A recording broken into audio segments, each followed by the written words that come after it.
Allah and one God, can I answer them? Can I explain to somebody who doesn't believe in God why I believe in God in an intellectual way other than, it makes me feel good. I feel spiritually sound and centered when I realize that a God is present. You say, Baba, I feel spiritually sound and centered when I'm playing PlayStation. What are you worried about? What are you talking about? Don't talk to me about spirituality like that. That doesn't mean anything to me. Spirituality is an individual experience. Talk to me about logic, about intellect. We have to invest time in these things. We have to focus on these things. And there are important, interesting, relevant questions that talk to us and explain to us Islam is intellectually sound. It's not separate from science, that we can't talk about scientific processes. For example, it's a lengthy example. We'll stick to the subject for the moment. Sorry, I'll give you another example in a little bit. Our goal when we think about these concepts is to think about rationally and come to a conclusion. For example, the question that I want to address, which we have about 20 minutes to address, is the idea, can God create a rock so big that he can't lift it? This question is something that's is typically asked, either this one or some variation thereof, to figure out and to criticize people who believe in God, to say that the ideology that a God exists is a faulty ideology. And the concept of people asking these types of questions is not something new. Throughout history, people have come up with these questions, but in different formats to ask them. I'll give you an example of one that was asked to one of the companions of the Ahlul Bayt. I want to say it was asked to the companion of Imam Ali, but it could have been Imam Sadiq. Because with Imam Sadiq, we know the story of Mufaddal. There's a book out called Tawheed Mufaddal. Mufaddal was a companion of our sixth Imam. And one day he was sitting in Masjid al-Nabawi, and the famous atheist of the time is sitting in the masjid, and he begins a conversation with his friends, and Mufaddal is sitting nearby and praying. Now, did Mufaddal accidentally hear this conversation, or was this guy specifically saying it to get a rise out of Mufaddal? It's a topic of debate. But Mufaddal says, I heard this guy having a conversation. As he sits there, he looks at the grave of Rasulullah, and he says, this Muhammad did something great. He took the Arabs who were disorganized and ununified and backwards and unintellectual, and he unified them and created them into a powerful state. He did something no man before him could do, and I respect and I appreciate what he did. But why did he have to bring this concept of God into it? What does God have to do with anything? Mufaddal, on hearing this, finishes his prayer, turns to this atheist and says, how dare you? How dare you say that about the Prophet? How dare you question the presence of Allah? How dare you do these things? The atheist turns to him and says, whoa. Isn't your name Mufaddal? He says, yeah. He says, aren't you a follower of Ja'far as-Sadiq? He says, yeah. He says, so why don't you talk to me the way Ja'far as-Sadiq would talk to me? Why are you speaking to me in a harsh tongue? Why are you insulting me? Why are you fighting with me? Why are you arguing with me? That's not the characteristic of Ja'far as-Sadiq. Look at how quickly the enemy shuts down the supporter of the Imam. Each one of us, when you talk to people, always remember that if they were to turn around and learn about the personality whose Shia you are, what would they say about you? I would say you're not a Shia, many of us. Like, you don't behave like these personalities. And Mufaddal got called out like this. And when he got called out, he got up and he left. And he became dejected. He said, now I can't really argue with this guy, and he insulted the Prophet, and I'm also all frustrated and upset. And he goes to Imam Sadiq alayhi salam, and he tells him the story, and Imam Sadiq says, come tomorrow, I'll teach you how to answer him. Tawheed Mufaddal as a book is the intellectual, natural presence of things that Imam Sadiq uses to prove the existence and presence of a creator. And it's a beautiful book to read and to reference, and it should be something that we read and we develop a relationship with. This example being one, the other example that I want to share, better example, you guys ready? Salawat ala Muhammad wa ali Muhammad. Atheists throughout history have bothered the Ahlul Bayt. One question that they came to the companions of the Ahlul Bayt, they came and they said, I have a question about your God if he exists. I said, what's your question? So they say, they didn't ask the rock question, that's one that came contemporarily, that's a contemporary question. That question, the bad question that they asked then, the question that they asked about the presence of Allah, they said, is your God great enough that he can create a mountain and put it inside of an egg, such that the egg does not get bigger and the mountain does not get smaller? Is your God great enough to do something like this? The personalities, they didn't know how to answer it, so they went back to the Ahlul Bayt. And when they went back to the Ahlul Bayt, they said, Ya ibn Rasulullah, They've asked us a question. Is your God great enough that He can create a mountain that can fit inside of an egg such that the egg does not get bigger and the mountain does not get smaller? Look at how the Imam answers this question. He says to his companion, he says, what do you see when you look out into the horizon? He says, I see the sky, I see the land, I see trees, I see whatever he sees. And the Imam says, what did you see it with? He says, I saw it with my eye. How big is your eye? He says, the size of a lentil. He says, when you saw all of these things, did you see them all together at once? He says, yes. He says, did they get smaller? No. Did your eye get bigger? No. So he said, that's Allah that can fit everything your eye can see into your eye without it getting smaller, your eye getting bigger, has no problem making a mountain fit inside of an egg where the mountain does not get smaller and the egg does not get bigger. Salawat ala Muhammad.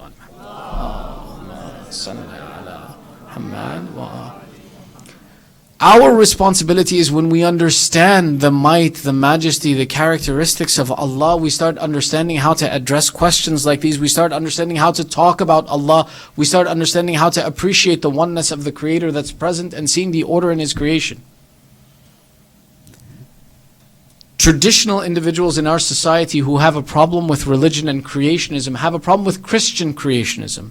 Because Christian creationism presented the concept that the earth was built 5,000 years ago, and anything that you see in the earth that's older than 5,000 years is just a test and a trick that Allah put in the world to test you, and that it didn't actually happen. Nothing existed on this earth before 5,000 years. And then people of science, they came forward and they said, but that doesn't make any sense. There's fossils, there's dinosaurs, there's skeletons that are millions of years old. What do you mean the earth is only 5,000 years? No, that's when, according to the Bible, Adam came, and that's when the earth began, and before that there was nothing on it. So scientific people came forward and they said that this doesn't make any sense to us. This is illogical. We can't accept it. Islam never made this kind of a claim to say that have faith but don't follow your intellect. Islam said utilize your intellect to see my creation. Which is why the scientific theory of the Big Bang. We say that the Big Bang theory says that all of creation was condensed into one hot mass and then it blew apart and it became open. And that the universe started to spread out. Allah Himself says in the Quran, did you not see how the heavens and the earth were joined together and then we unravel them and open them up? Islam has no problem with these concepts and these ideologies that if we scientifically look at the universe of how it was created, that Allah says, when I created material, I created it so that you could see my signs and recognize the presence of the Creator. And that's how we're supposed to learn about Allah, is by looking at His creation. When you look at, for example, Nahj al-Balagha, there's Khutbat al-Ashbah, which is the sermon of the skeletons. Imam Sadiq narrates, he says that a man came to Amir al-Mu'mineen in the city of Kufa and said to him, Ya Amir al-Mu'mineen, describe to us Allah in such a way that it's as if we have seen Him, so that we can worship Him better, that it'll be like we have His face in our mind as we pray to Him. Imam Sadiq says Amir al-Mu'mineen became so upset about this question, he said, gather everyone into Masjid Kufa and then I'll answer your question.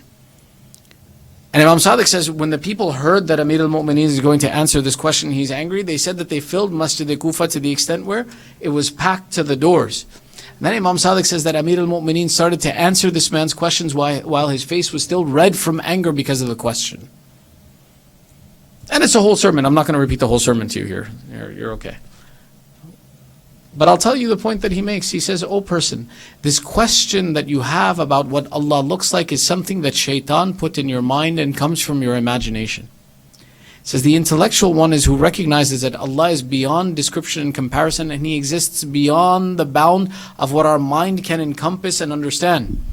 And he stops at the border of his intellect and says, Allah is greater and beyond what I have the ability to understand. And he leaves the affair to understand Allah only through that which Allah gave him to understand Him by.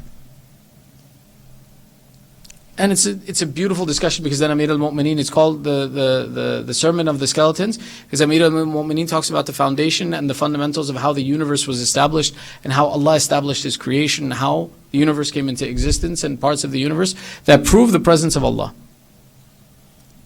So we have instruction. Don't let your imagination decide to tell you, or let these bad questions direct you, or try to create an image of Allah in your head. Rather, take the time and learn, read, study, understand. That who is my Allah? How do I approach Him? How do I build a relationship with Him? Now, how do we answer this question? Can Allah make a rock so big that He can't lift it? In this, we have to understand that there are two types of creation, a relative creation and an absolute creation. What is a relative creation? A relative creation is a creation that requires other things to exist, that relies on a system of cause and effect to come into existence. For example, a loaf of bread comes into existence. Why? Because there's a baker, because there's a bakery, because there's flour that was grown somewhere, because someone harvested that flour, because someone planted that seed, because someone bought that land, because that land was a place where people lived. All of these become causes that are necessary to bring about the effect of a loaf of bread. If we look at the system of cause and effect, we look back and we see that everything goes in a series of cause and effect. If we went further back, we would say the land is there because the earth is here because space is here, the space is here because, and we would keep going back until eventually we would come to a point in time where one of two things has to happen. Either one, the cycle and the chain of cause and effect keeps going back infinitely. And there's no end to it. And it's just cause and effect, cause and effect, cause and effect, cause and effect. And there's no end to it. Or two, that this chain and domino of cause and effect that brings things into existence has a starting point. That starting point that comes and creates this chain of existence cannot possess the attributes of the things that it creates. What do I mean? That if, for example, what started all this cause and effect was, for example, someone pushed a domino, then where did the person who pushed the domino come from? Meaning that that initial cause has to be something that can't be bound by the characteristics of what it creates. It has to be something outside. What we say is that's an absolute. An absolute creation is one that exists without needing anything to exist. If it needed something to exist, that means that it had a cause to bring it into existence. So the first cause that starts everything into existence has to be completely needless of everything. When something is completely needless of everything, you can't measure it in things that need something to exist. Space, time, movement are all things that are created.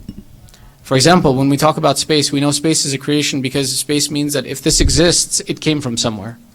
If this empty space is here, it came from somewhere. So where did it come from? Okay, it came from the existence of the earth. Okay, where did that? You follow? It keeps going back. The initial source, we say, has to be an absolute that is not bound by or measured by what it creates. So we say Allah is the absolute, who goes and He started this silsila of creation of cause and effect, cause and effect, cause and effect that created everything else. And by the fact that Allah created all these things, you can never measure Allah by what He creates. Because if you could measure Allah by what He creates, if Allah had strength that could be measured in rocks, that would mean that someone gave Him strength that could. So who gave Him the strength? If we say that Allah has a shape, who gave Him that shape? Where did it come from? Shape, time, strength are all relative to this existence that we live in. Allah is outside of it. So when we look at the question, for example, can God create a rock so big that He can't lift it? We would say it's a bad question. You're trying to measure an absolute in relative terms. You're trying to measure something that has limitations. A rock, no matter how big I make it, there's a point where the rock ends. No matter how heavy I make it, there's a number greater than how heavy it is. No matter what color I make it, there's a color it's not. What that means is that it has something that brought it into existence with these specifications. So that means that it's relative to what made it. Allah is absolute. He's relative to nothing. There's nothing like Him. There's nothing similar to Him. And if He was to be similar to something, that means that He wasn't the creator. So what we say is what this person asked us is they asked a bad question. They asked a question about measuring the absolute in something relative. Not the best example, but the example that I've been using recently. You guys play video games? Don't tell me. I don't want to know which ones. Don't tell me. Let's say Super Mario Brothers, because that's a classic, right? Is there something that you could make in Super Mario Brothers that you as a human being couldn't lift? Say no. Super Mario Brothers is a game. It exists in a digital world of ones and zeros. It needs someone to create the game. You can't measure the person who made the game by what he created in the game. The game is a digital structure. It's ones and zeros. It's little bytes that exist on a computer drive, and a human being exists outside of that realm. And that I can't, as a human being, ever get into the realm. Or, again, it's not a perfect example, but the idea is that when I try to measure myself against something that's in a game, it's illogical. It says these two things don't match up. They're not the same. The same way we talk about all of creation and how Allah created and what Allah created. Everything He created is created by cause and effect and has needs. Allah is needless. You can't measure something needless by something that's needy. The idea itself requires more time to discuss, and Allah, His description and His attributes that we've been given, there are many different ways to study them. For example, understanding when we talk about Sifat al-Thabutiyya and Sifat al-Salbiyya. We studied this in madrasa, right? We studied this in Sunday schools and Saturday schools, that there are certain characteristics that Allah has to possess and other characteristics that Allah can never possess. This is our fundamental of trying to understand that if an absolute creator exists, what are the things that we can color and characterize an absolute creator by?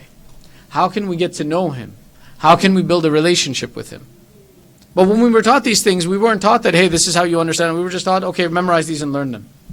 That's why as you get older, don't think that I learned this and I'm done with it. You have to go back and review it and understand it.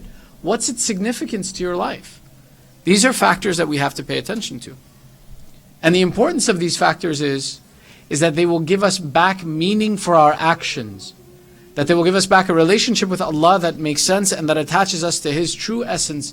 And that when we now worship Him, we worship Him in a way that we acknowledge Him. And there are different ways of developing this as well too. Spirituality has many different levels of development. Shall I give you an example? Alright, let's go. Alright, I know you guys are getting tired, but give me a better salawat than that and I'll give you an example.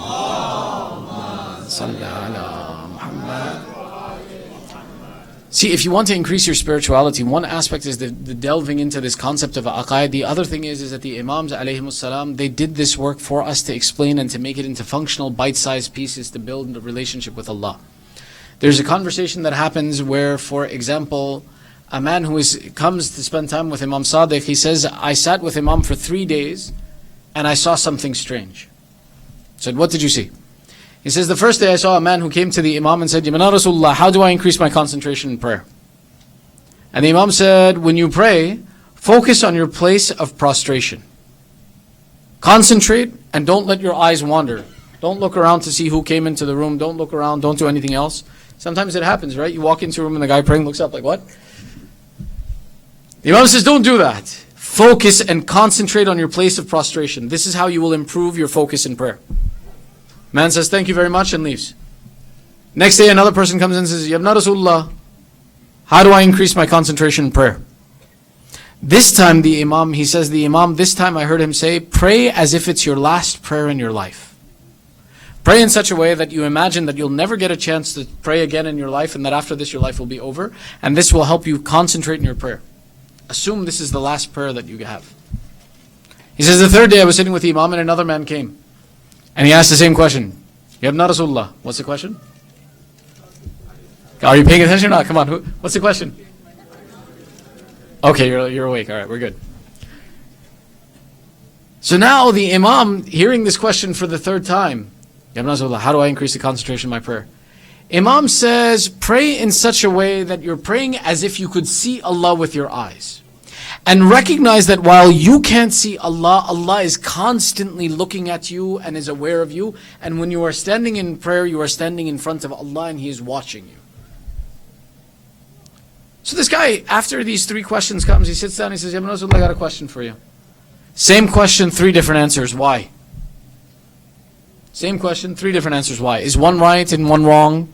Were you doing taqiyya as you answered the questions? What was happening that you chose 3 different answers for 3 different people? The Imam said, no, there was no question of taqiyya.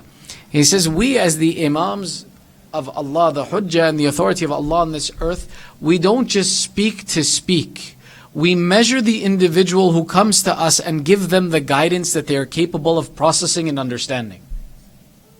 So he says the first person who came to me, his level of spirituality and ability to focus and concentrate on prayer was so much so that the next level of his concentration in prayer would have been just that he keeps himself from wandering in his eyes.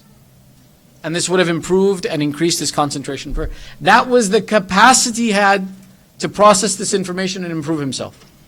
The next person who came to ask the question, his capacity was such that fine, he focuses on this location, but the fact that he can get lost mentally in his prayer and he thinks of other things. Therefore, I focused him back by saying that forget everything else, because after this prayer, there's nothing else. Don't let your mind wander. So I told him, pray as if this is your last prayer. If it's your last prayer, do you care about the fact that you haven't finished your work project? No. Do you care about the fact that when you go home, what kind of dinner you have to cook for your family? No. Do you care about the fact that your son broke the TV and now you have to yell at him after you're done praying? You'd be like, hell with the TV. It's the last prayer I'm going to say. I have to focus. So the Imam took the wandering mind in the second instance and focused it back on his prayer. He says this was the capacity of the individual. So I took his capacity and I explained to him how to improve his prayer in this level. The third person. The Imam says, I took this individual who understands spirituality, who understands the concepts of the presence of Allah and wanted to get closer to Allah. So I made him realize that whatever he looks at, Allah is looking at him. Whatever he sees in existence, Allah is aware of him. That the creation of Allah is demonstrating not just the fact that Allah can create, but that Allah, if He can create this, then He is present closer to you than even these things. And to imagine that now this Allah is present with him in his action of prayer. That now this Allah is present with him as he's moving and is in his actions. So I gave him the answer based on what his spirituality was able to process. And I brought him and I gave him the answer and the solution of how to get closer to Allah. So it's true. As we increase our knowledge and understanding of Allah, we will get closer to Him and we will have a better understanding of Him, and it will be an answer that we can have. In this process, these tools of salat, these tools of Quran are there to help us hone our spirituality. The teachings of the Ahlul Bayt are there to help get us to this process of building a relationship with Allah. And inshallah, our goal is that we continue this work. And you don't have to be tricked next time to talk about aqaid. That you are interested in when someone comes and says they want to address and teach about aqaid and aqidah, you don't think that these are 5 simple concepts and I know these concepts and therefore I have nothing to worry about. There's a depth to these and a very deep depth that we can reach to have an understanding and a relationship with these personalities and with Allah and the tools and the resources that Allah has given us. In a few days comes the first of Safar. The month of Safar is a month of suffering for the Ahlul Bayt. It's a month of difficulty for the Ahlul Bayt. And it's actually recommended that when the month of Safar comes, for the mu'mineen, that they give sadaqah from the first of the month, that this is a month of trials and tribulations. And Allah turns away trials and tribulations from people by the giving of charity. Now we should give charity when the month of Safar comes and make it a regular habit. If you can, on a daily basis, give charity. But how difficult this month.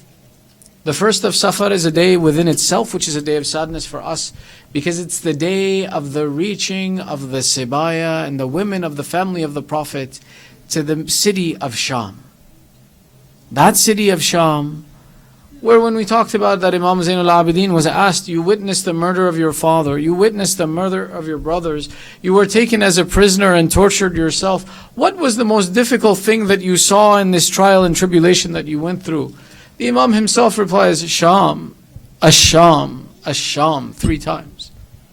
That the first of this month, the first of the month of Safar, don't let it be a normal day for you. Ensure that you remember and you commemorate these personalities, and that you remember that this was a day of difficulty for my Imam. Look at the condition that they were in. That Kulthum turned to Shimr and said, Shimr, I want a favor from you. The personality of Kulthum is where? Shimr is where? She says, I want a favor from you. Shimr taunts. He says, what do you want? She says, listen, as we've entered into each of these towns, you've paraded us next to these heads, and the people, as they laugh and they mock us, they look at our deceased. And they come to see the deceased and they come to look at us. If you can, separate us so that you enter our heads of our shuhada, the head of my brother from one door, and you enter us from another door. Shimr says, I shall never show you such a kindness. How difficult it was for these women that they were the subject of the viewing of their heads without their hijab and without their rida. There's one conversation, if you have patience, that say that Kulthum, when she entered into a town and she saw that the people had gathered to create a spectacle of the women, in accident she called out, Abbas, why don't you help me? The Mu'arrikh writes, in this instance, the people, they saw the heads coming in front, they turned in fear and they ran away. Kulthum turned, she said, what happened? They said that Abul Fadl al-Abbas's head, when you called for assistance, he opened his eyes. His bloodshot eyes were so frightening for these people that they went and they ran away, that they did not come. This is how difficult it was for them, that they were entering into the city of Sham, and they were entering into a state of ridicule and torture, and they did not know what to do. In this state, they say that one of the companions of Rasulullah, he heard that a group of captives had been brought.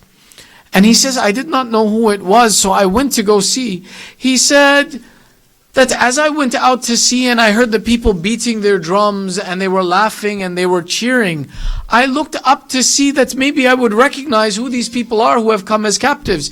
He says, when I looked up, I suddenly let out a scream. They said, why did you scream, old man? He says, I see on the spear the cheeks of Rasulullah. But the cheeks of Rasulullah were not covered in blood the way these cheeks are covered. On this face I see the forehead of Rasulullah. But the forehead of Rasulullah was not bruised by stones and arrows. I see the lips of Rasulullah. But these lips have been hit by steel and by stones. I had not seen the lips of Rasulullah hit in this way. He turned and he said, who are these personalities? From one of the camels, one who was tied to the back of a camel, called out, oh Shaykh, that is the grandson of Rasulullah you are looking at. This companion of Rasulullah came to this personality. He says, I recognize you in the marks of Nabuwwat as well. I am one of the lovers of Rasulullah and his family. Is there anything we can do for you? And the first comment that they said was, if you have some wealth, pay these soldiers to move the heads away from the women. The women are disturbed by this. Why were the women disturbed? The people, when they wanted to cheer that the enemies of the Khalifa had been captured, they did different things to celebrate. Some blew horns, some clapped and cheered, others they harassed and abused the heads as they went by. Those who had something to throw, they threw it. Those who didn't have something to throw, they abused in whichever way they could. And we mentioned it as well, that one old woman, seeing everybody laughing and happy and cheering and her not having the ability to do anything, that she was a bent old woman. She reached down on the ground and picked up stones and started to throw it at the heads of the shuhada. And Kulthum could bear it no more. She said, oh woman, don't you know this is the grandson of Rasulullah? My brother is the one who was killed thirsty and hungry. My brother was the one who was killed alone without supporters. Don't you know we left the body of my brother out under the open sun? Why are you throwing stones at my brother? Imam Zainul Abidin calmed down Kulthum and said to this companion, he says, if you can, pay them whatever money you have so that they move the heads away from us. And this old man went and he paid and they moved the heads away. Then he came back, Ibn Rasulullah, is there any other service? This is where Imam Zainul Abidin said those words that hurt our hearts before. He said, buy some cloth for me so that I may put it between the chains in my neck, because the chains are eating away at my skin and I can't take it anymore. In this way they entered into the city of Sham on the 1st of Safar. For 3 days, these women were kept outside in front of the gates of the palace of the Khalifa, so that the Khalifa could prepare for the celebration of bringing in his prisoners and his enemies. That Sayyidah Zainab and her family sat outside in the streets, and the people would come and they would watch these personalities and abuse them and torture them. That this is that city in which the Christian who was the ambassador of the Roman Empire, who came and he saw that these prisoners had been brought in and a celebration was being had in the court of Yazid.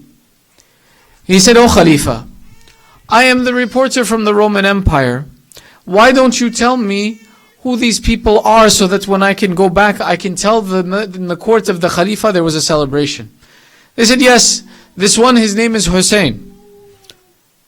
The reporter says, "Hussein who?" They said, "Hussein ibn Ali." He says, "I have heard that in your tarikh there is a Hussein ibn Ali whose mother was Fatima. Who is this man's mother?" They said, "This man's mother is Fatima." The Roman reporter turns around, he says, "What? Fatima? Do you mean the Fatima that was the daughter of the Prophet of Islam?" They said, "Yes, that Fatima." The reporter, he says, he threw down his hat, threw down his reporting, turned to the Khalifa. He said, "Oh Khalifa, how evil a nation are you? Us as Catholics, we have within us a place where the donkey upon which Isa sat, that place where the mark of the donkey of Isa is respected and honorable and holy to us. Here you have taken the grandson of the Holy Prophet and you have beheaded him, you have made his daughters prisoners." They said, "Be silent." He said, "No. We had the lineage from the companions of Isa alayhi salam. Their lineage which is now distant from Isa. When we see them, we give them veneration and respect. You took the grandson of your prophet and you killed him and you butchered him. And then you made a celebration about it. You became pleased with what you have done. You are happy about this. Oh, how evil you are and what evil a nation you are." They said, "Oh, ambassador, be silent or we will kill you as well." He says, "Then come and kill me. Bring truth to the dream that I saw last night." They said, "What did you see?" He says, "In my dream I saw your prophet, not mine, sitting and weeping over his grandson. And I asked him, I was hurt by seeing his crying. I said, 'Why do you cry, O Prophet of Allah?' He says, 'They butchered my son in a way. They killed my lineage in a way that no one has been killed before. I wept in my dream. Now unite me with that prophet that I may give him my condolences. That no prophet of God deserves to have his children killed the way they were killed. No prophet deserves to have his women taken prisoner the way these women were taken prisoner.'" Imagine how this man turned and asked, "If this is the prophet's grandson, who is that 6-month-old child who raised on a spear?"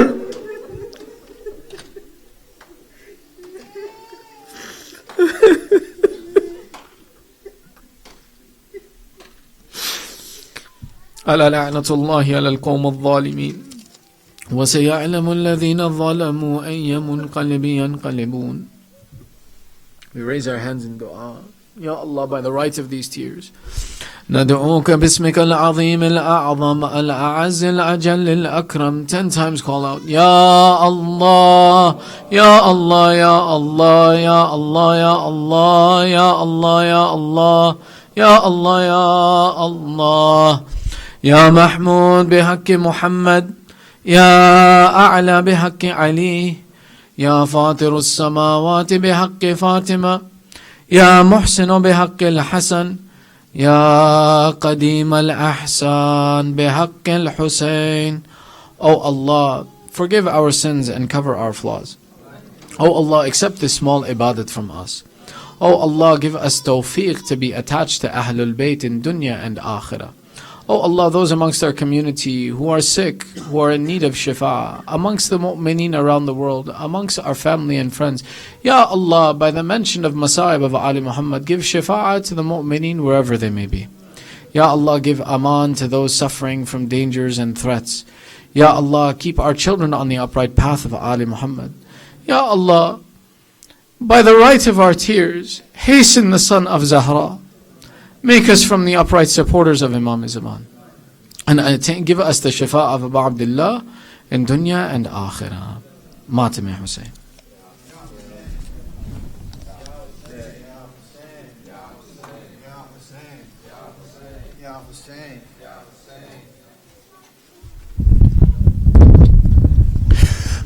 Hussein, Hussein, king of martyrs. Hussein, Hussein has been slaughtered. Hussein, Hussein, true believers. Hussein, Hussein are his weepers. Hussein, Hussein, king of martyrs. Hussein, Hussein has been slaughtered. Hussein, Hussein, true believers. Hussein, Hussein are his weepers. Hussein, Hussein, king of martyrs. Hussein, Hussein has been slaughtered. Hussein, Hussein, true believers. Hussein, Hussein are his weepers. Here Allah, Ya Mawla, run to me before I die. Here Allah, Ya Mawla, run to me before I die. Oh my uncle, there's my blood. Let me see you one last time. As I'm leaving, going further. As I'm leaving, going further, I'm seeing your murder. I'm seeing your murder. How's it come on? I'm a martyr sliced for you, to be sacrificed for you. I'm a martyr sliced for you, to be sacrificed for you. Oh, there will be pains for you when no one remains for you. When no one remains for you. Hussein, Hussein, king of martyrs. Hussein, Hussein has been slaughtered. Hussein, Hussein, true believers. Hussein, Hussein are his weepers. Hussein, Hussein, king of martyrs. Hussein, Hussein has been slaughtered.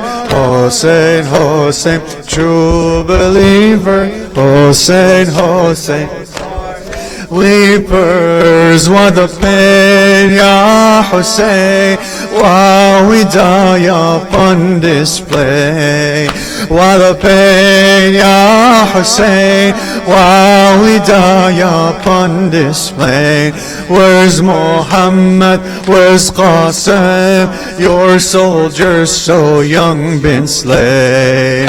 All the loved ones that you've carried, all the young ones you've buried, all the loved ones that you've carried, all the young ones you've buried, all the young ones you've buried. Now you witnessed all your sons swear to you by the Quran. Now you witnessed all your sons swear to you by the Quran. We will serve you on and on. Hussein, Hussein, Hussein John. Hussein, Hussein, Hussein John. Hussein, Hussein, King of martyrs. Hussein, Hussein has been slaughtered. Hussein, Hussein, true believer are his weepers. Hussein, Hussein, king of martyrs. Hussein, Hussein, Hussein, Hussein, true believer. Hussein, Hussein are his weeper. Abbas, Ya Abbas, you're the bravest of us. Abbas, Ya Abbas, you're the bravest of us. You're a reminder that Ali is above us. As he's daring to bring water, as he's daring to bring water, they're preparing his slaughter. They're preparing his slaughter. As he's daring to bring water, as he's daring to bring water. They're preparing his slaughter. They're preparing his slaughter. Oh, flag bearer, where's your hand? Is it bleeding on the sand? Everyone! Oh, flag bearer, where's your hand? Is it bleeding on the sand? Will Sakina understand? You were loyal to her command.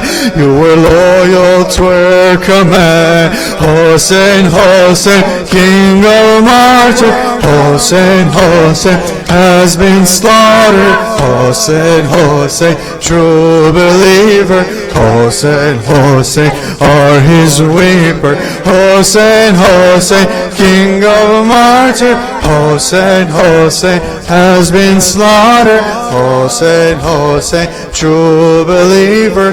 Hossein, Hossein. لبيك يا حسين لبيك يا حسين لبيك يا حسين لبيك يا حسين لبيك يا حسين لبيك يا حسين.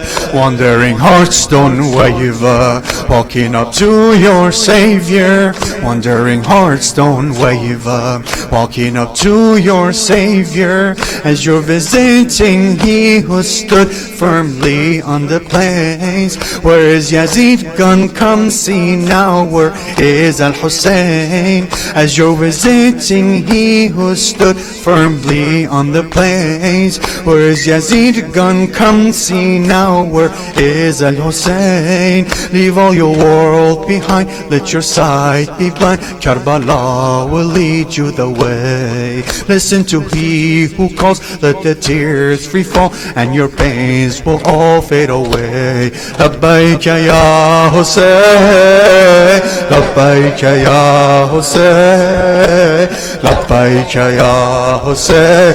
Everyone, Labbaika ya لبيك يا حسين يا حسين يا حسين. Let the world turn against me. Everyone, يا حسين. Let the world turn against me. يا حسين. Let the world turn against me. يا حسين. Let the people resent me. Y'all sing together. يا حسين. Let the world turn against me. يا حسين. Let the people resent me. Ya Hussein, all their looks won't affect me. Ya Hussein, if you took one look at me, many they come to ask for what people ask, but I'm asking you for nothing. I came to give my hand and to kiss your son and to tell you that you're my king. Labbaika ya Hussein, up to you we came, Baynul Haramain, calling out your name. Labbaika ya Hussein, up to you we came, Baynul Haramain, calling out your name. Labbaika ya Hussein, Labbaika ya Hussein, Labbaika ya Hussein. Everyone, Labbaika ya Hussein, Labbaika ya Hussein, Labbaika Hussein. I'm calling Hussein out, beating the chest to ease the pain. I'm calling Hussein out, beating the chest to ease the pain. Bainul Haramain, I will lose my voice calling your name. Bainul Haramain, I will lose my voice calling your name.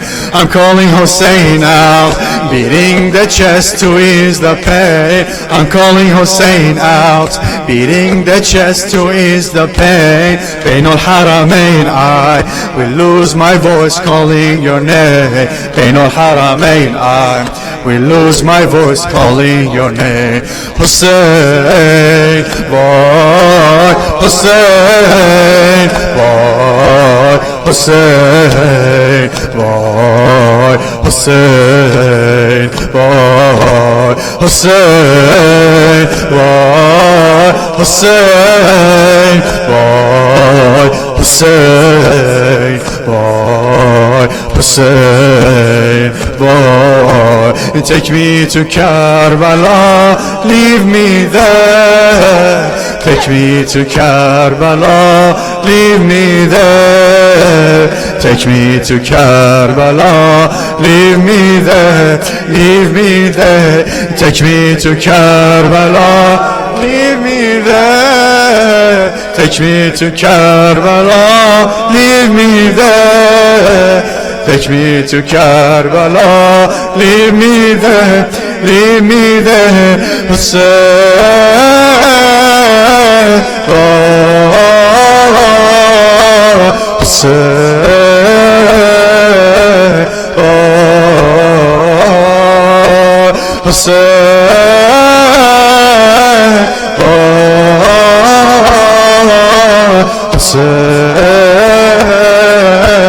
oh, take me to Karbala leave me there take me to Karbala leave me there take me to Karbala leave me there leave me there take me to Karbala leave me there take me to Karbala leave me there take me to Karbala leave me there leave me there Hussein oh, Hussein oh, Hussein oh, Hussein oh, Karbala Mawla Mawla Mawla Mawla the son of Zahra Zahra Zahra Zahra Karbala Mawla Mawla Mawla Mawla the son of Zahra Zahra Zahra Zahra martyred martyred martyred martyred martyred martyred martyred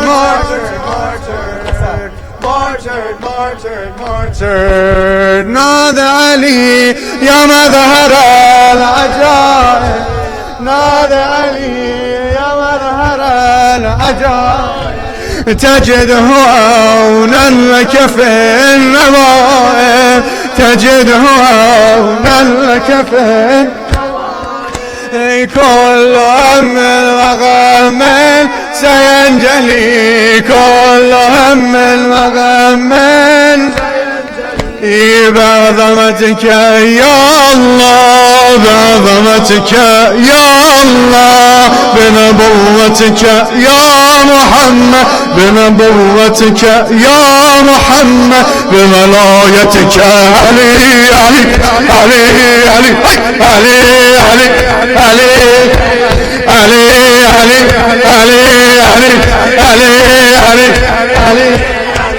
علي علي علي علي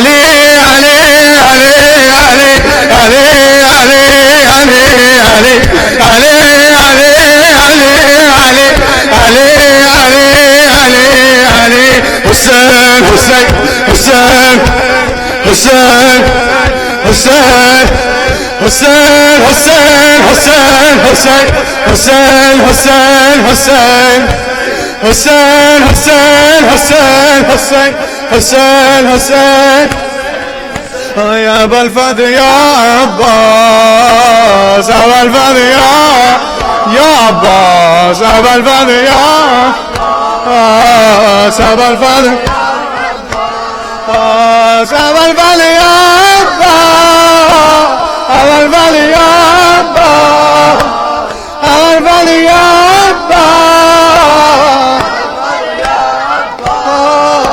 عباس ابا الفضل يا عباس ابا الفضل ابا الفضل يا عباس ابا الفضل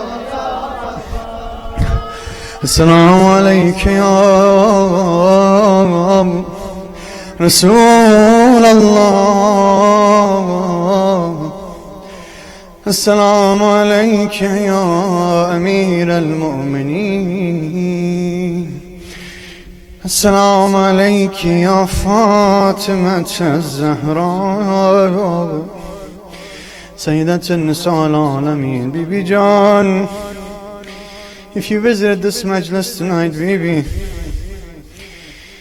please, I ask you, I beg of you to answer all the prayers of Muslimin and Muslimat, those who have people that are ill with sicknesses that are not curable. Give patience to those who've lost loved ones recently. We lost a very young dear brother who was battling cancer for a long time. Please, Ya Allah, we ask you بحق Fatima al-Zahra, give patience to his family, inshallah, and give patience to all the Muslimin around the world that are facing struggles and difficulties, inshallah. Assalamu alayka ya Hasan ibn Ali. Assalamu alayka ya Aba Abdullah wa ala al-arwah allati halat bifanaik. عليكم مني سلام الله يا أبدا ما بقيت وبقي الليل والنهار ولا جعله الله آخر العهد مني لزيارتكم. السلام على الحسين وعلى علي ابن الحسين وعلى أولاد الحسين وعلى حسين وعلى جميع شهداء كربلاء خصوصا أبا الفضل عباس. السلام عليكم ورحمة الله وبركاته. السلام عليك يا علي بن الحسين زين العابدين. السلام عليك يا محمد الباقر علم النبي. السلام عليك يا جعفر الصادق. السلام عليك يا موسى الكاظم. السلام عليك يا علي بن موسى الرضا. السلام عليك يا محمد التقي. السلام عليك يا علي النقي. السلام عليك يا أسر بن علي الزكي العسكري. السلام عليك يا صاحب العصر والزمان. الأمان الأمان الأمان من فتنة الزمان. السلام عليك يا خليفة الرحمن يا شريك القرآن أجل الله تعالى فرجه الشريف. السلام عليكم ورحمة الله وبركاته. لأرواح المؤمنين والمؤمنات رحم الله من يقرأ الفاتحة مع الصلوات.